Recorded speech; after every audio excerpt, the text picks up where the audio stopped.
Bon après-midi, mesdames et messieurs. Ici Patrick Foucault en direct du Palais législatif à Regina. Merci de vous joindre à nous pour cette émission toute spéciale en direct, exclusivement sur notre Facebook d'ici Saskatchewan. Une émission spéciale qui porte sur la journée du dépôt du budget provincial. Un deuxième budget déficitaire consécutif pour le gouvernement de Brad Wall, un déficit qui se chiffre à 684 millions de dollars.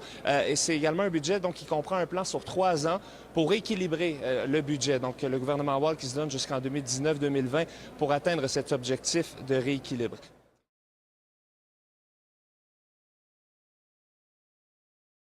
On rejoint Patrick Foucault qui est à la place Évraz.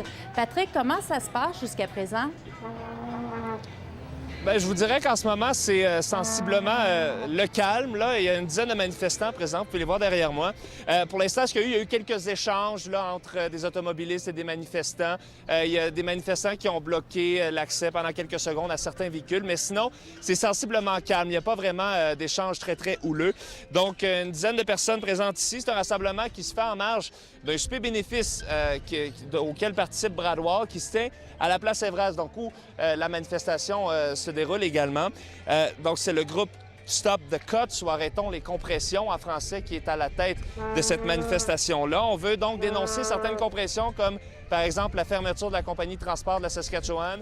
Ouais, il y a des agents, oui, à l'extérieur où il y a la manifestation qui se tient. On veut vraiment s'assurer que ça se passe de façon sécuritaire. Il y en a aussi à l'intérieur de la place Évraz, parce que pour celles et ceux qui ne sont jamais venus à la place Évraz, il faut savoir que c'est un très grand complexe. Il y a beaucoup d'activités qui se déroulent pendant le souper bénéfice de Brad Wall. Il y a notamment un service funéraire, mais il y a aussi des pavillons du Festival Mosaïque, les pavillons des Philippines, de l'Ukraine et de la Grèce également.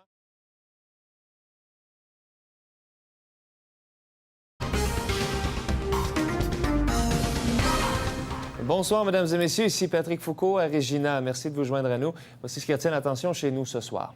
Les élections de l'Assemblée communautaire françaiscoise auront lieu le 1er novembre prochain. Selon les statuts de l'ACF, les postes de la présidence et des députés communautaires doivent obligatoirement être comblés en novembre. Le directeur général de l'ACF, Dominique Sarny, explique que les députés ont une préférence pour une date avant le rendez-vous françaiscois, mais que ce n'était pas une obligation.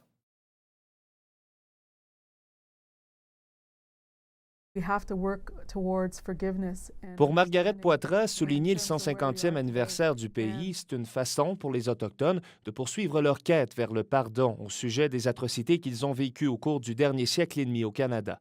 Non, la présidente directrice générale d'All Nations Hope de la Saskatchewan, un organisme provincial qui vient en aide aux Autochtones dans le besoin, n'entend pas faire partie de la grande fête du 1er juillet. Cependant, elle participera en septembre à un souper de bison organisé par l'organisme pour lequel elle travaille. Le bison étant un animal possédant des pouvoirs de guérison selon des croyances autochtones. Ce souper ouvert à tous soulignera les 150 ans du pays en présentant différents témoignages et moments de l'histoire des Premières Nations au Canada. We're very proud to be able to stand up and say that fact that we have survived 150 years of colonization. C'est important de dire aux Canadiens, nous avons survécu à 150 ans de colonisation, dit-elle. Margaret et Eric sont optimistes quant aux 150 prochaines années au Canada. Ils croient que le travail d'éducation sur l'histoire et les enjeux autochtones est sur la bonne voie vers une véritable réconciliation. Ici Patrick Foucault, Radio-Canada, Regina.